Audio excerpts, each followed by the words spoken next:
মায়ের তো নীল ষষ্ঠী, তো আম দিতে হয় নাকি বোটাওয়ালা গাম, এই বোটাওয়ালা গাম বলছে, বোটাওয়ালা আম। তো গাছে আম খুঁজতে এসেছি, দেখি কোন গাছ থেকে আম দেওয়া যায়। দুটো গাছে আম হয়েছে, একটা গাছে হয়েছে, ওই একটা গাছে হয়েছে। এই গাছটা একটু দূরে আছে, উঁচুতে, দেখো সেই উঁচুতে আম হয়েছে, আর ওইটা একটু নিচুতে আছে। চলো দেখি কোথা থেকে আম পাড়া যায়। এই আম গাছটা তো বেশ দূরে আছে আমগুলো, আর এই আমগুলো না বেশ ভালো লাগে, পাকলে খেতে বেশ সুন্দর লাগে, তো গায়ে লাগছে এগুলো পাড়তে। চলো, এই আম গাছের অনেকগুলো আম হয়েছে, যদিও এটাও দারুণ খেতে, এই আমটা জানো তো, এটাকে বলে তোতাপুরি আম। যাই বলো, এইরকম আমগুলোকে না পাড়তে খুব মায়া লাগছে দেখে, কিন্তু কিছু করার নেই, পুজোতে লাগবে, সো একটা তো পারতেই হবে। চলো কোনটা পারি দেখে নিই। তো এই আমটা একটু দাগ মতো আছে, মেবি এখান থেকে পচতে পারে, তো এই আমটাই পারা যাক, কী বলো? তো এইটাকেই পেরে নিলাম। এই জাস্ট ফিরলাম জিম থেকে, আর এখন খাচ্ছি ডিটক্স ওয়াটার। আর আজকে ভাবছি একটু চিকেন স্ট্রু করবো। মায়ের তো আজকে নীল ষষ্ঠী, সকালেই তোমাদের বললাম। তো ডিমের ঝোল রান্না হয়েছে, আজকে কিচ্ছু হয়নি, ডিমের ঝোল। আর সেদিন কিছু পালক পানির ছিল, তো সেটা কালকে নিরামিষ বার করা হয়নি, সেটা গরম করা হয়েছে। আর আমি একটু চিকেন স্ট্রু করবো, আমার হয়ে যাবে, আমার বেশি কিছু লাগে না।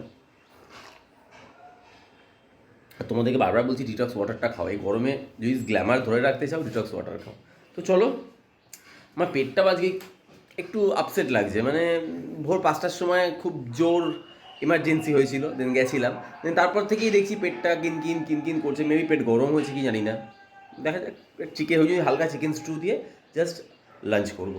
তো চলো চিকেন স্টুটা বানিয়ে নিই, কারণ অলরেডি 12:30 বাজে।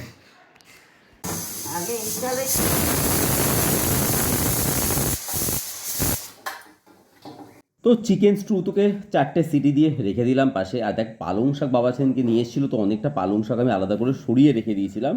সো আজকে সেই পালং শাকগুলোকে ভালো করে পেস্ট করে, মানে সেদ্ধ করেছি, করে পেস্ট করে সেটা দিয়ে একটা পরোটা বানাচ্ছি। কিছুই না, একটু পালং শাক সেদ্ধ করে ভালো করে বেটে নেবে, তারপর এদিকে নেবে জোয়ান আর একটু ভাজা মশলা গুঁড়ো যদি থাকে ইনকেস, একটু নুন দিয়ে ভালো করে আটাটাকে মেখে নিয়ে, এবার তুমি অলিভ অয়েল দিয়ে করতে পারো, আমি একটু পাতলা করে মাখি। এটাকে বলে চিলা, বা তোমরা যারা ঠেপলা বলে, অ্যাকচুয়ালি পালং শাকের ঠেপলা বলে, যারা রাজস্থানী বা যারা গুজরাটি আছে তারা এটাকে ঠেপলা বলে খায়। এটা কিন্তু দারুণ টেস্টি হয়। আর আমার চিকেন স্টু নামানোর আগে একটু বাটার দিয়েছি, দেখিয়েছি তোমরা। আর এই চিকেন স্টুর রেসিপি কিন্তু আমি আগে তোমাদেরকে অনেক ভিডিওতে দেখিয়েছি, তো প্লিজ ট্রাই করো কিন্তু। চলো এবার ঝটপট বানিয়ে স্নান করে ফেলি, অনেক বেলা হলো। সবে পুজো দিয়ে ফিরলো, দেখো কখন গেছে, 4টে বাজে ঘড়িতে, এখন মা সবে পুজো দিল। বলো তোমরা, সুগার পেশেন্ট নাকি 4টে অবধি না খেয়ে আছে? চুপ করাবে কি না, গ্লুকোজের জলটা খেয়ে নাও।